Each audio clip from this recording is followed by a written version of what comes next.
Pessoal, bom dia a todos. Vocês me ouvem? Vou aguardar aqui um tempinho para ver se vocês vão entrar. Bom dia, Israel, Denise. Vocês estão me ouvindo bem? Mandem aqui alguma mensagem confirmando.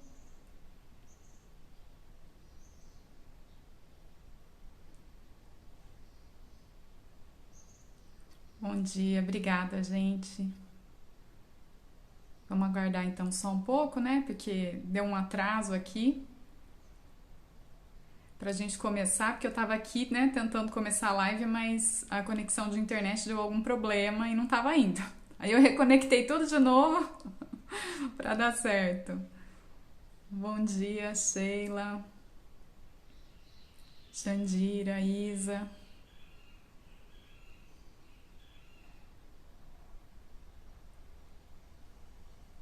Tudo certo então? Bom, aí o pessoal tá entrando.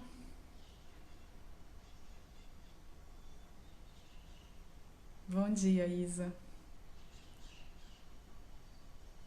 Ah, que gostoso estar aqui com vocês. Fico feliz aí quem aguardou, né, apesar desse atraso, pra gente começar. Nosso tema então dessa live é equilíbrio nas relações familiares. Então, esse tema que a gente vai discutir hoje. Eu fiz um post ontem colocando para vocês algumas questões a respeito das famílias e do isolamento social no momento que a gente está vivenciando hoje. Quem quiser depois pode dar uma lida no post, mas eu estava querendo dizer que hoje as famílias têm vivenciado um período muito diferente daquilo que era o comum, até lá meados de março, né, que eu acho que foi quando a maioria das famílias começou a realmente ter uma mudança significativa na sua rotina. Quando a gente começou a ficar isolado de fato, né, as pessoas, né, claro, quem pode, né, começou a ficar mais dentro de casa e fazendo muitas vezes as suas atividades de home office.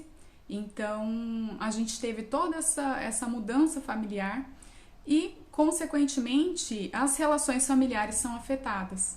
A gente tem muito aquela cultura, né, de que o lar é um ambiente bom, é um ambiente gostoso, que a gente vai voltar para casa e vai se sentir acolhido lá, mas nem sempre é assim. E uma coisa é a gente ficar um período do dia, outra é a gente ficar muitas vezes o dia todo e exercendo funções que a gente costumava exercer em outro contexto. Quem trabalhava, né, fora de casa e começa a trabalhar dentro de casa, já tem uma alteração. Outra coisa são a questão das próprias crianças. As crianças que iam para a escola ou crianças que muitas vezes ficavam com os avós, não estão mais ficando, ficam em casa, as aulas são online, mas as crianças, elas não têm assim um desenvolvimento suficiente para aguentar ficar na frente de uma tela durante um período muito longo de tempo. Então, muitas vezes a família precisa estar junto, porque claramente é diferente uma professora conversando por meio de uma tela, por mais que ela se esforce em tentar acolher essa criança, em tentar fornecer para ela né, o máximo possível daquilo que ela faria presencialmente, existe uma tela ali. E a criança está em casa e em casa existem mil e uma distrações que facilitam muito mais a criança não conseguir prestar atenção. E aí entra a questão dos pais, né? E os pais precisam dar esse apoio para as crianças, ao mesmo tempo que também precisam trabalhar e que também estão dentro de casa. Também, muitas vezes, o casal, se é um casal, né, também tem que lidar com as questões do próprio casal para fazer essa junção, esse equilíbrio. Como que a gente vai fazer as coisas? Quem vai ficar responsável pelo quê? Em que espaço que nós vamos trabalhar, sendo que a criança está junto dentro de casa? Né? E aí essa criança vai estar junto, o momento que ela precisa de atenção, quem vai estar com ela? Então são tantos desafios novos que a gente está tendo que lidar nesse contexto que de fato vai modificando as relações familiares. Outra coisa, né? As famílias era uma coisa, os pais terem um momento com a criança, por exemplo, no fim da noite ou meio período do dia, né? Que era o que é mais comum, né? A maioria das crianças, em geral, elas vão para a escola, pelo menos metade do dia elas passam na escola, isso quando não passam o período integral. E aí agora as crianças estão ficando muito mais tempo com os pais. E aí também tem aquela questão de olhar para essa criança que está dentro de casa, que muitas vezes está agitada porque não tem nem espaço para gastar sua energia, também teve todas as relações familiares e sociais modificadas, porque ela ia para a escola, ela tinha contato com os amigos, ela tinha contato com a professora, ou ficava com os avós, e agora pela questão até do risco, né, da questão dos idosos serem um grupo de risco, muitas vezes as crianças não têm acesso aos avós mais. Isso tudo altera também a dinâmica da criança. Ela pode ser que ela não venha e não fale pra gente diretamente isso, e a gente, por achar que é pequeno, não vai sentir tanto, mas claramente ela vai sentir também. Então, todas essas dinâmicas, elas são alteradas, e aí a gente precisa fazer todo um equilíbrio dentro do lar para conseguir administrar essas várias dinâmicas novas. E eu estava dizendo, né, no post de ontem, que a gente tem movimentos que a gente tenta fazer para lidar com a angústia. Então, ficar dentro de casa, ficar em isolamento, estar em contato muito mais tempo do que a gente ficava antes, causa muita angústia. Temos aquelas pessoas que vão focar o lado negativo da situação.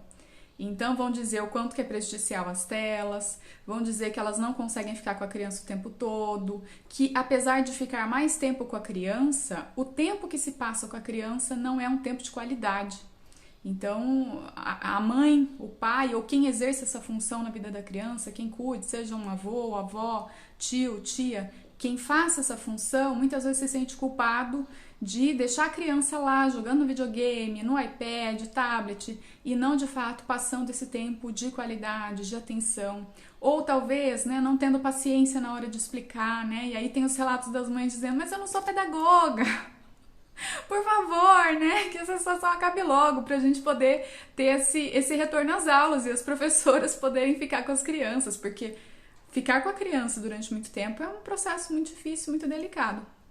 Soma-se os conflitos do casal, que também estão ali agora o tempo todo, e também, né, cada um tem as suas próprias demandas, tem que fazer toda essa reorganização do lar. Então tem um movimento de pessoas que olha muito para esse lado negativo e difícil e que sofre de uma maneira muito intensa e que, né, tá pedindo, né, pelo amor de Deus, que acabe logo isso e olhando sobre esse prisma muito negativo da situação.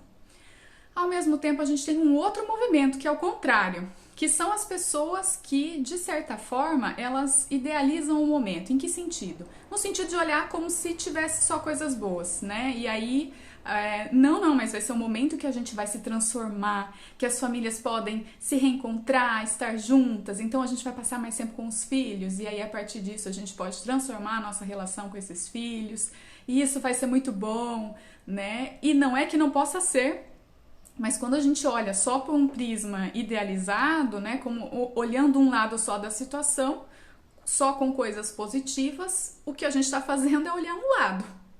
O outro lado, ele continua existindo. Então, qual que é o problema disso? O problema é que provavelmente essas pessoas, elas também estão angustiadas.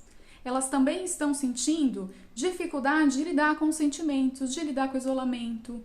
A questão do abraço, gente, né? A gente sai pra rua, a gente precisa fazer coisas na rua, não tem jeito, a gente vai no mercado, a gente tem esse encontro social, mas a questão de não poder abraçar, de não ter o toque, de ter uma interação que é sempre por meio de telas, isso causa angústias, causa saudade, causa a vontade de estar passando por um outro momento, que era o momento que era o nosso normal antes, né? Vamos lá, vamos marcar alguma coisa, vamos se encontrar, vamos se reunir.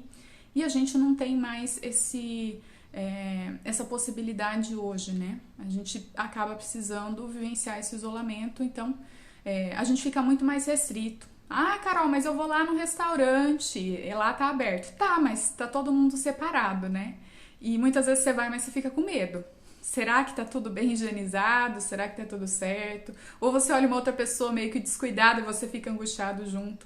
Então, assim, angústias, elas vão existir. O problema de quando você quer olhar para a situação focando só um único lado, o lado só positivo da coisa, é que você não dá espaço para que esses sentimentos que também estão aí, que são sentimentos difíceis e dolorosos, para que esses sentimentos venham à tona. Então, se você não faz esse movimento, é como se a gente fosse limpar a casa e colocasse a sujeira embaixo do tapete. Você vai lá, vai, coloca embaixo do tapete e, né, coloca o tapete ali por cima. Você não tá vendo, né? Ele tá ali, a sujeirinha tá escondida. Mas ela continua lá. Você elaborou o sentimento? Você conseguiu lidar com aquela angústia? Não conseguiu, né? Você tirou ela do caminho e aí você deixou ela num lugar em que você não tem acesso. Mas isso não significa que isso está bem elaborado. Então, uma terceira via, né, um terceiro caminho é a gente tentar buscar o equilíbrio nessas relações. Então, buscar um equilíbrio, inclusive na forma como eu lido com a situação atual. Tem um lado negativo, a gente não tem como dizer que não tem, né? Porque nós estamos correndo risco de saúde, a gente fica com receio. Quem tem aí familiares, né, que são grupo de risco, se você é grupo de risco, claro que isso vai te impactar. Você vai ficar com muito mais medo, né, tomando muitas precauções. Então, o sentimento, a questão dolorosa, sofrida, ela existe, ela está ali. Porque a questão é você conseguir administrar isso. Então, não ser extremista, nem ser aquele que vai olhar só para o lado negativo da situação. Então, o que a gente faz, né? A gente senta e chora, e a gente pode sentar e chorar, é justo que a gente faça isso, mas a gente também precisa se movimentar, porque afinal a gente tem que se adaptar à nova situação.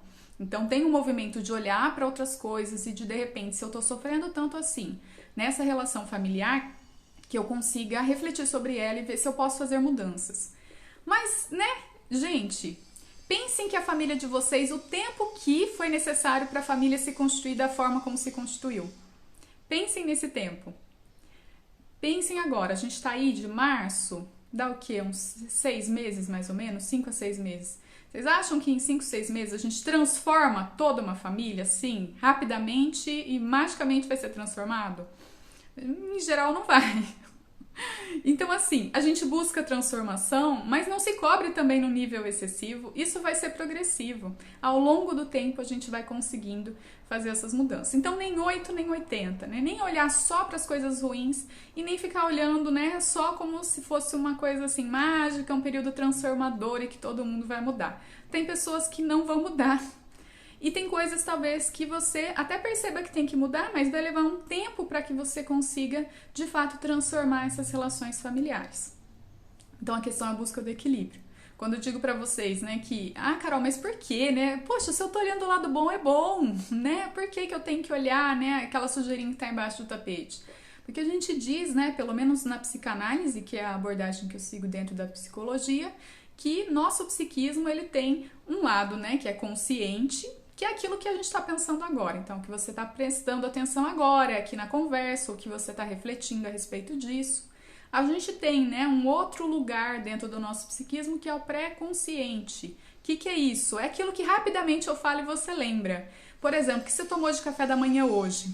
Você consegue lembrar. Você não estava pensando nisso talvez, mas agora você lembrou porque está de fácil acesso. E a gente tem um outro lado que é o inconsciente. É aquele que você não lembra, que você não tem acesso, mas ele é a maior parte do psiquismo. E ele tá lá influenciando em tudo aquilo que você tá sentindo e naquilo que você tá fazendo, como você tá agindo. Então, né, temos esses... não adianta a gente olhar só para um ponto, a gente tem que tentar o máximo possível gerar um equilíbrio. E aí, né, temos algumas coisas que a gente pode fazer dentro do nosso cotidiano para tentar alcançar esse equilíbrio. Uma delas é o autoconhecimento, é a gente procurar se conhecer melhor e a gente identificar quais são os nossos limites. O que a gente gosta, o que a gente não gosta. Em que horário do dia, por exemplo, eu tô mais propícia a ficar irritada, a ficar nervosa, a não ter paciência.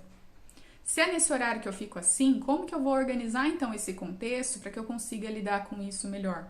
Como que eu vou me organizar para avisar inclusive as pessoas, porque elas não são obrigadas a saber que você não tá bem naquele dia, e você avisar para elas, olha, nesse horário, nesse dia, não é muito bom para mim, né? Eu não consigo ter muita paciência, eu acabo de acordar, eu fico nervosa, então dá um tempo para mim, depois a gente conversa.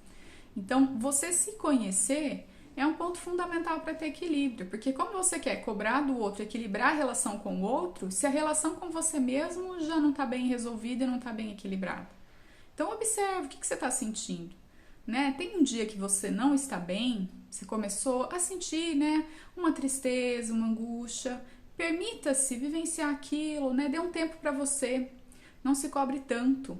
E aí é um ponto legal, né? Observe como você costuma agir com você mesmo. Você cria uma expectativa muito alta a respeito das coisas, de como elas têm que acontecer, e quando elas não acontecem, você fica extremamente frustrado? Você fica sentindo uma culpa muito intensa? Porque você acha que tinha que ter sido daquela maneira X que você viu lá, em alguma live, inclusive, que alguém disse pra você, ó, tem que seguir essa rotina dessa maneira, porque isso é bom para as crianças. Chega um dia que você não conseguiu seguir a rotina. Como que você se coloca? Como que você se sente? Você fica só se cobrando por não ter feito aquilo que você entendeu que devia fazer? Então, esse movimento, inclusive de como você lida com você, o quanto que você se cobra, são coisas que você precisa observar em você mesmo e verificar se aquilo realmente leva você a um crescimento ou leva você a um processo de sofrimento cada vez maior. Então, são alguns aspectos que a gente precisa se atentar, que a gente precisa observar. Outra coisa, eu tô tendo dificuldade com o meu filho. Você já parou para pensar como que era a relação sua, da sua mãe, com seu pai ou de quem cuidou de você? E o quanto que isso pode estar influenciando você hoje ao cuidar daquela criança? Então isso também é um ponto importante. O autoconhecimento, ele não envolve só você único sozinho, né? Perdido aí no mundo. Não. Você nasceu dentro de um contexto, ó, a gente tá aqui, né? Talvez algumas pessoas não sejam do Brasil, né? Tô vendo aqui a Cíntia, tem algumas pessoas que talvez não sejam. Mas assim, pense, inclusive o país que você nasceu. Imagine como que são as culturas ali. O que é a tradição? Como que a gente se relaciona naquela cultura, naquele meio? E aí você vai parar para pensar na sua própria família e como foi as relações que você estabeleceu dentro da sua família.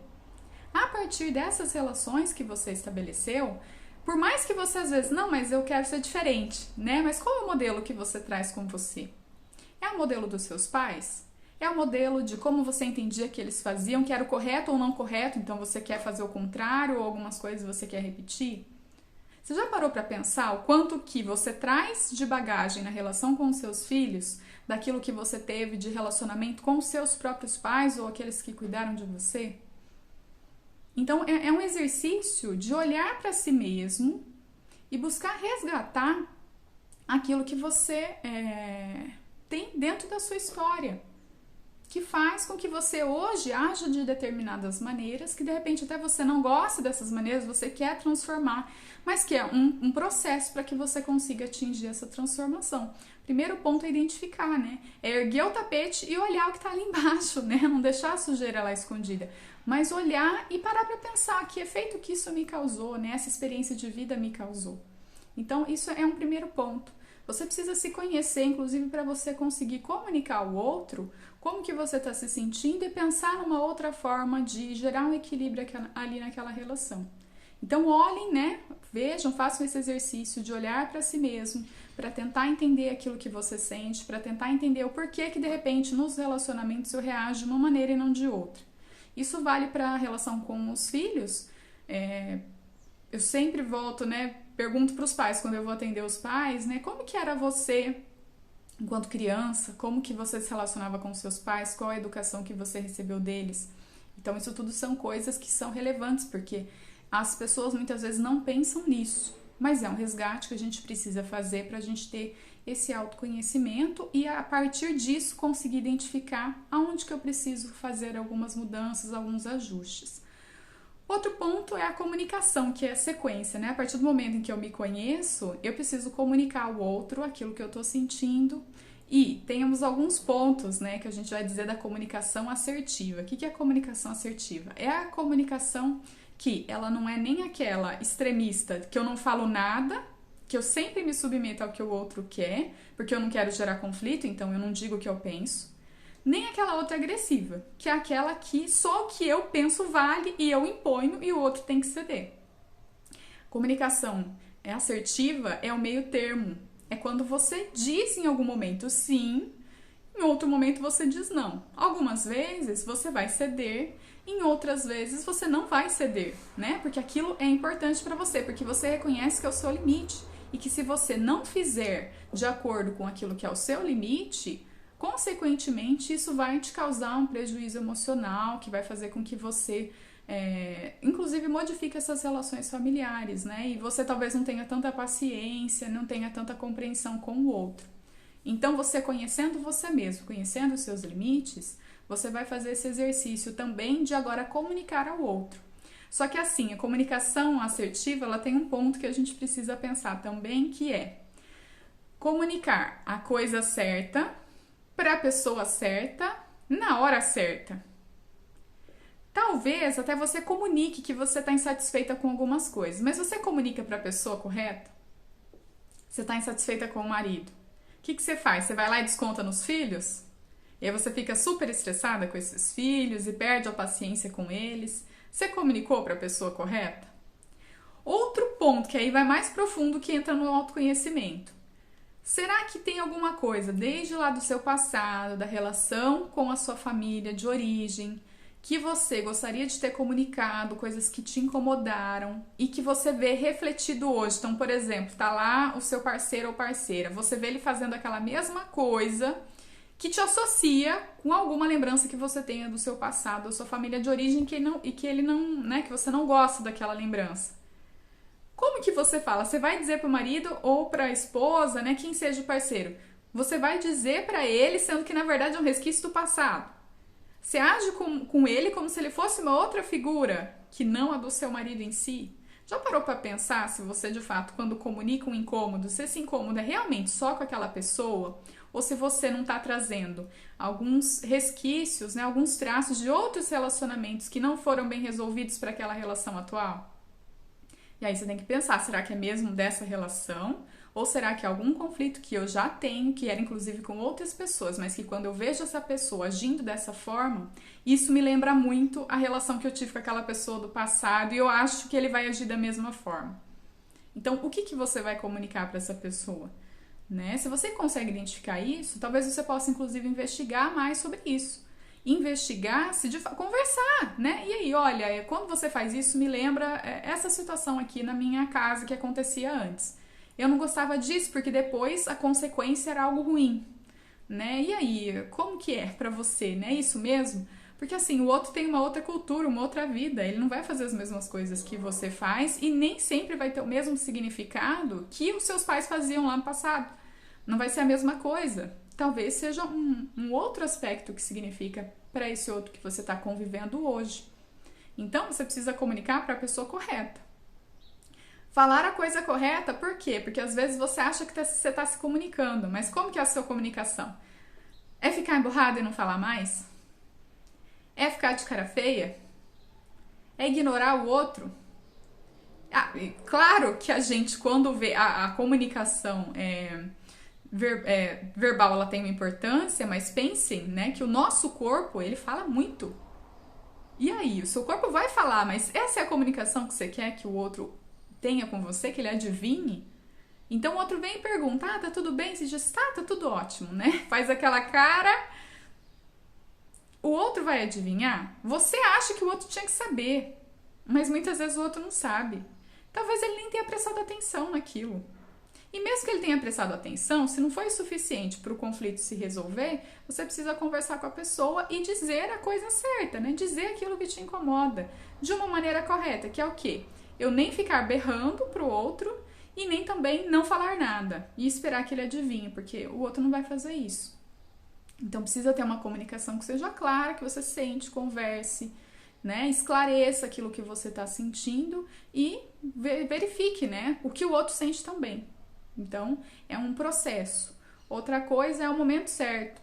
Você vai pegar, assim como você tem o seu autoconhecimento, né? Eu tô dizendo, olha, perceba os dias que você não está bem, comunique ao outro isso, né? Diga pro outro aquelas coisas que te incomodam e como você pode fazer para manejar.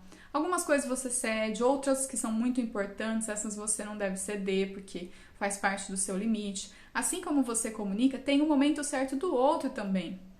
Tem momentos em que o outro não está disposto. Ele está lá trabalhando de home office, de repente ficou com as crianças, agora ele tá lá trabalhando, tá super, né, corrido que ele tem que fazer. Adianta você ir lá, entrar e querer conversar naquele momento? É o momento apropriado? Não, que resultado que você vai ter? A pessoa tá focada em outra coisa. Pensem que quando a gente vai, por exemplo, conversar com um chefe, um patrão, a gente escolhe bem o momento. A gente não fala assim, aleatoriamente, em qualquer coisa assim que a gente quer transformar. A gente pensa bem, a gente começa a observar, vê uma hora que a pessoa tá tranquila, e aí a gente vai lá e comunica pro outro. E aí, tô com uma ideia, né? Você vai fazendo esse movimento. Então, você faz isso com o chefe. A gente acha que porque é em casa, o outro tem que sempre estar aberto a nos acolher o tempo todo. Às vezes você não faz isso com o outro, mas você quer que o outro esteja aberto para você. E claro que realmente, se a gente convive, os conflitos vão ser muito maiores e vai ser muito mais fácil eu perder a paciência, né? Eu não ter tanto cuidado com o outro porque a convivência ela é muito maior. Mas parem para pensar, se a gente tem esse cuidado em outros contextos, a gente trazer um pouco desse cuidado para o lar também é super importante. Então, veja, tem momentos, tá vendo que aquele dia foi um dia muito estressante, que a pessoa tá cheia de problemas. Não adianta querer conversar naquela hora. Ela não vai estar pronta para te ouvir naquele momento. E talvez a receptividade que ela vai ter não vai ser aquela que você tá esperando. Então, isso é um outro ponto da comunicação que você precisa se atentar. E aí a gente chega num outro ponto, que é a empatia. E a empatia, apesar de ser um tema assim muito comum, né, uma coisa que a gente costuma falar muito, né, as pessoas sempre dizem que a gente precisa ter empatia, precisa ter empatia. O que é empatia? A empatia é a gente, basicamente, né, a gente conseguir se colocar no lugar do outro. Mas, uma coisa é eu pegar, eu, Carol, e querer me colocar no lugar do outro com a minha vida. Então, eu me coloco no lugar do outro e eu penso, mas se eu fosse aquela mulher, eu não aceitaria isso daquele marido. Eu tomaria outra atitude, eu faria de outro jeito. Ou, e aí entrando bem no contexto doméstico mesmo. Mas olha o que o outro tá fazendo. Se eu tivesse com a criança naquela hora, eu não teria agido assim. Eu teria feito de outra forma. Eu não teria deixado a criança pegar o tablet e ficar mais tempo e não ir dormir naquela hora que eu disse que era para dormir. Mas o outro tá fazendo isso. Como assim? A gente tem que ter limite, tem que ter horário, tem que ter rotina. Então, a gente olha para o outro e a gente pensa, se eu estivesse fazendo, eu não faria daquele jeito. A gente costuma querer que o outro faça do jeito que a gente estivesse fazendo. Do nosso jeito, da nossa forma. Mas a empatia, ela é algo mais profundo. Ela envolve você, de fato, sair da posição que você está para buscar uma posição, um lugar novo. O lugar do outro. E o lugar do outro é me colocar no lugar do outro, com a história de vida do outro, com a família do outro, com a educação que o outro teve, com as experiências de vida que o outro teve. Então é muito mais complexo. E aí, pensem, né, em situações que vocês talvez julgaram as pessoas pelo que elas estavam fazendo. Tudo bem, você hoje com a sua família, com a sua história, com a sua estrutura, você não agiria da mesma forma. Mas, se você tivesse tido aquela história de vida, aquela família, aquela estrutura, aquele contexto, aquela situação econômica, será que você não agiria mesmo daquela forma que a pessoa agiu? E ainda que você agisse, não importa, isso não te dá o direito, né, de invadir o espaço do outro, né, de querer julgar e condenar o que o outro está fazendo. Então, a empatia, ela vai envolver isso também, dentro do contexto doméstico, né? É eu perceber que o outro tem outras limitações, assim como eu tenho as minhas, e que eu vou precisar conciliar isso. Então, estabelecendo uma boa comunicação, dizendo para o outro aquilo que é importante, mas também ouvindo o que o outro acha que é importante e, em vários momentos, cedendo, fazendo conciliações na medida do possível. Então, aí são alguns pontos, né, para a gente se atentar nesse cotidiano. Né? São coisas assim básicas que a gente espera que os outros façam com a gente, mas que muitas vezes o nosso movimento com o outro não é esse. E aí eu vou dizer, né? Tô dizendo, é mais fácil talvez a gente associar uma relação, por exemplo, com o marido, né? Com o parceiro, a parceira, mas se coloque na situação das crianças. Criança tem muita energia. E criança, ela quer, né? Ela precisa fazer uma descarga dessa energia.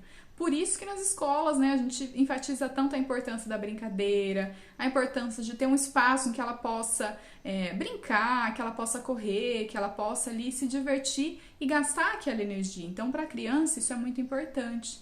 Se a gente está num contexto hoje de isolamento em que isso não é possível, imaginem que as crianças elas vão ficar agitadas.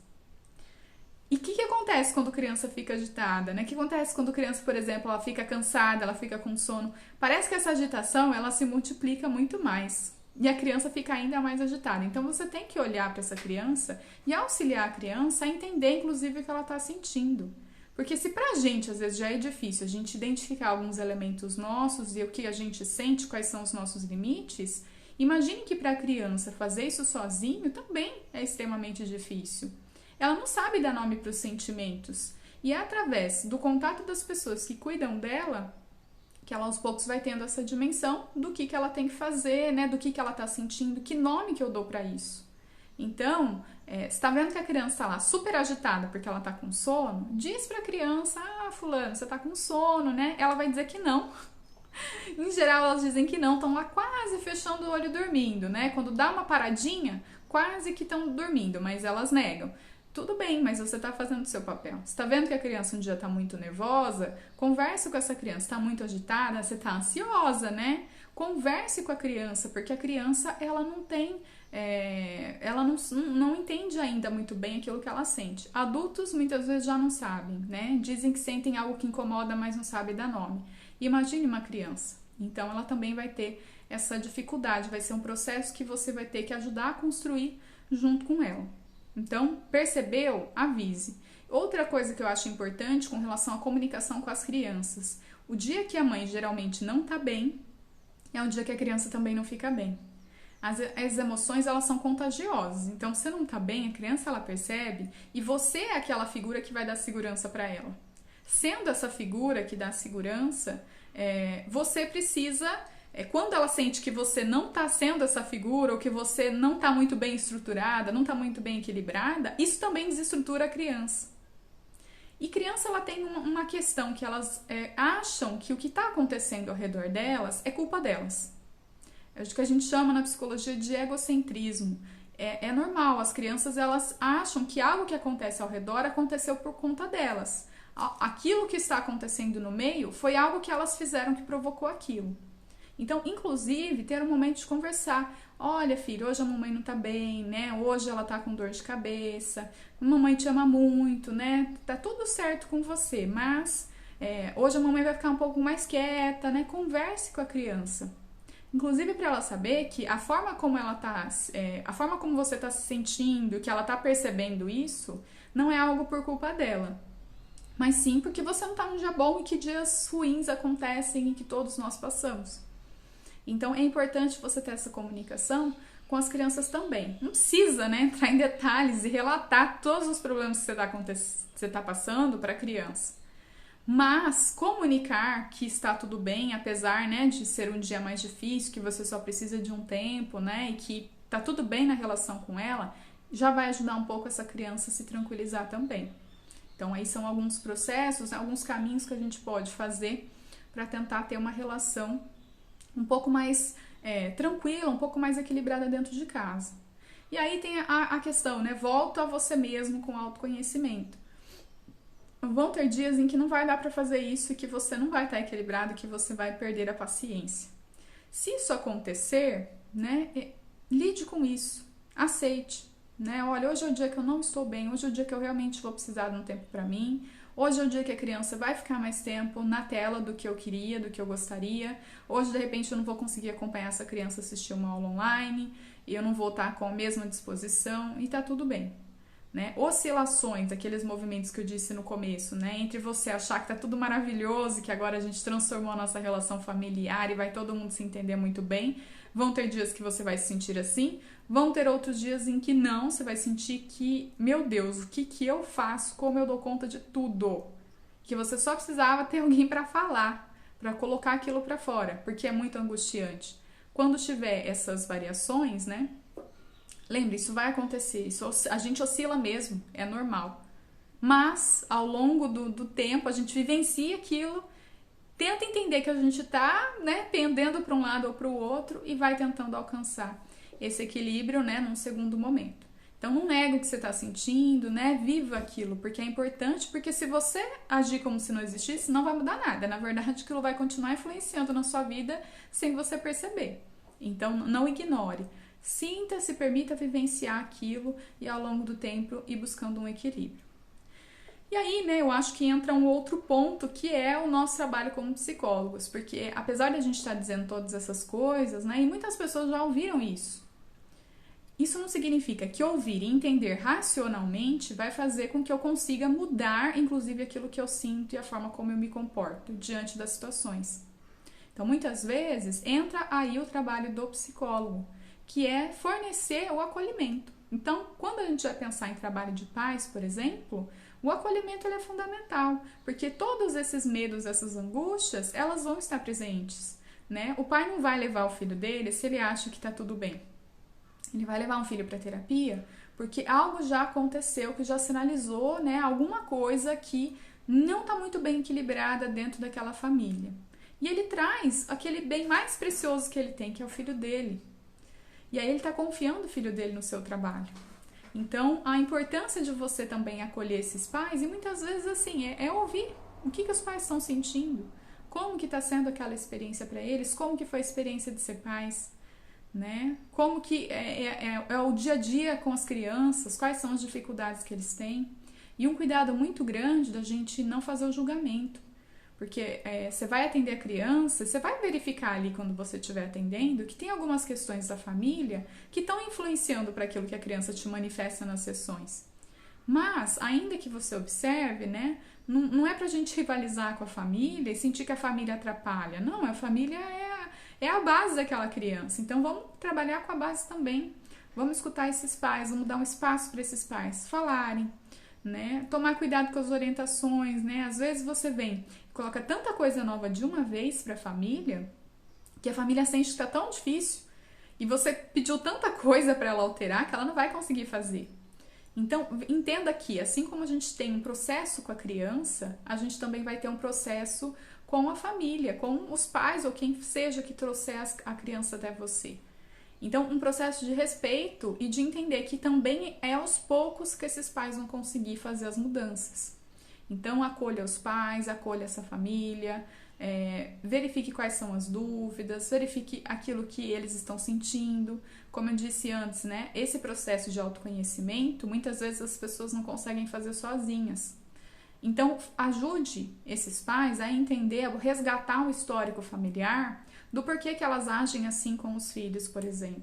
Então, como que foi a relação que elas tiveram com os seus pais, com aqueles que cuidaram dela, o que isso repercute na relação que elas têm hoje com aquela criança, com o filho delas em si. Muitas vezes a gente vê alguns padrões assim de repetição. Existiu algum problema numa geração, esse problema, esse trauma, ele não foi resolvido, ele vai passando para uma outra, a outra geração age da mesma forma, e aí chega na outra geração, age da mesma forma, até que alguém aparece com um sintoma. E aí vem a criança e chega até você. Essa criança, ela está trazendo uma história de gerações, de repente gerações de como as mães se posicionavam, de como os pais se posicionavam, como se tinha essa história dos pais com as crianças, das mães com as crianças, ou se de repente é uma família, né, que a mãe teve um relacionamento com um homem que abandonou, de repente tem uma outra, a filha também tem um relacionamento com um homem que abandona, e aí ela tem uma filha também, e como que vai ser isso? Quer dizer, esse ciclo de repetição ele vai continuar, ele vai perdurar? Esses aspectos, eles são inconscientes, muitas vezes a pessoa não entende por que está acontecendo com ela da mesma forma que aconteceu com a família anterior. Então, você precisa fazer esse processo, né, de ajudar essa pessoa a entender quais são esses elementos inconscientes que ela não percebe, que ela não se dá conta, mas que estão interferindo na vida dela hoje, nos relacionamentos amorosos que ela tem e nos relacionamentos com as crianças também. Então, é fazer esse acolhimento, é fazer essa escuta, deixar esse espaço aberto para que o outro consiga se colocar, para que o outro consiga dizer aquilo que ele sente e que ele consiga dizer, né, num espaço em que vai dar significado, vai dar sentido, e não que vai julgar, que vai condenar, muito pelo contrário. O nosso papel como psicólogo é fazer todo esse acolhimento e auxiliar nesse sentido de vida, né? Nesse sentido das questões do autoconhecimento, do que é importante para mim, do porquê que eu ajo dessa forma e não ajo de outra. Então, acho que todo esse processo que nós, enquanto psicólogos, né, temos que ir trabalhando para que esse sujeito, para que essa família consigam ter relações melhores. E observar, né, quando a gente vê, por exemplo, a dificuldade, às vezes, no equilíbrio com a família, muitas vezes essa dificuldade de equilíbrio da relação dos pais com os filhos, muitas vezes essa dificuldade deriva de uma dificuldade do casal. Então, enquanto casal, eles não estão bem, eles estão com dificuldades, eles não estão conseguindo ter uma boa comunicação, repetem situações lá do passado, dos casais que eles tinham nas famílias, né? Essa situação acaba se repetindo, isso repercute na forma de educar os filhos. E aí isso também é um outro ponto. Pode ser que chegue a criança para você, mas que você identifique que tem uma outra questão familiar maior que também está influenciando. E aí a importância do trabalho, né? Você oferecer um tempo, você oferecer um espaço, um acolhimento, para que essa família consiga, inclusive, enxergar que existem outros pontos que precisam ser aprofundados e que não é só você fazer o atendimento lá, por exemplo, se for na clínica, né?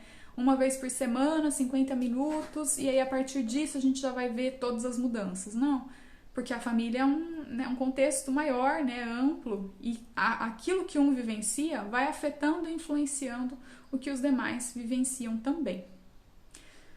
Bom, gente, queria saber de vocês aí, né, se vocês têm alguma dúvida, mandem aqui pra mim mensagens, algo que vocês queiram esclarecer melhor, né, que não tenha ficado claro. Tudo certo?